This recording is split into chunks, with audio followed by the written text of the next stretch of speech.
I picked up a passenger one day. The location was kind of in between the big city and the country. You know those types of places.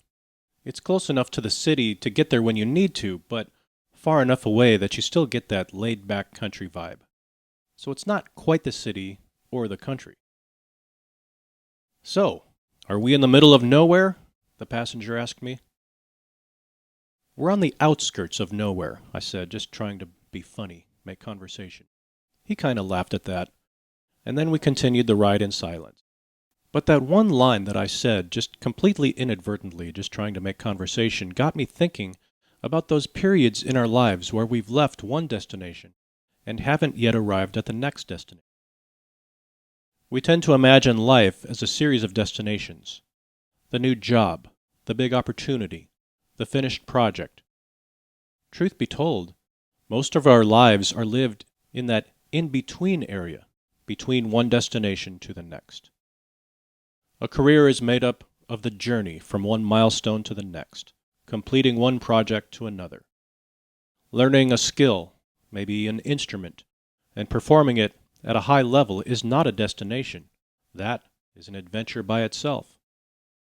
Raising a family is no destination, and it certainly doesn't end when the children finish high school. You'll spend far more time as your children's parent and mentor while they're adults than while they're children. And truth be told, we grow right alongside our children in our own way. We imagine the destination as the most important part, but the destination is always fleeting. People will spend years preparing to climb Mount Everest, and then if and when they get there, they'll enjoy the view for all of 15 minutes before it's time to head back to the camp. Honestly, more often than not, we find ourselves on the outskirts of both somewhere and nowhere. The middle.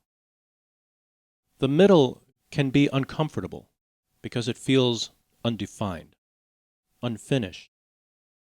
The old life is behind us. The new life hasn't quite yet arrived. You know you're moving, you just can't quite see where it's heading. A lot of people feel that way right now about the world itself.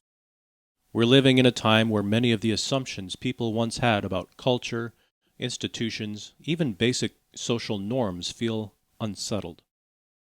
Old structures are weakening. New ones haven't fully formed yet. It feels like society itself is driving down a big, long highway between two destinations, looking out at the landscape and wondering where exactly we are. We're definitely somewhere, but we're also in the middle of nowhere. But when you think about it, the middle isn't empty at all. The middle is where the work happens. It's where the skills are built. It's where character is formed, tested, and perfected. It's where patience is learned. It's where identity quietly takes shape while nobody is watching. The destination is what people notice.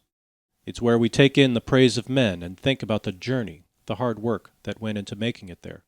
And truth be told, the destination is fun. It's part of what gives life meaning. But the middle, that place between somewhere and nowhere, is what makes the destination possible, and oh so sweet when we get there. The musician's performance may last 12 minutes, but the preparation for that performance has gone on for years and will continue almost immediately after the stage lights go dim. The writer's finished book may sit on the reader's shelf, but the real story happened in the thousands of quiet hours when the ending wasn't yet visible. The middle is not boring. That is where the real story lives. So if you ever find yourself feeling like you're in the middle of somewhere and nowhere, it doesn't mean you're lost. But you very well could be. Let's not be overconfident.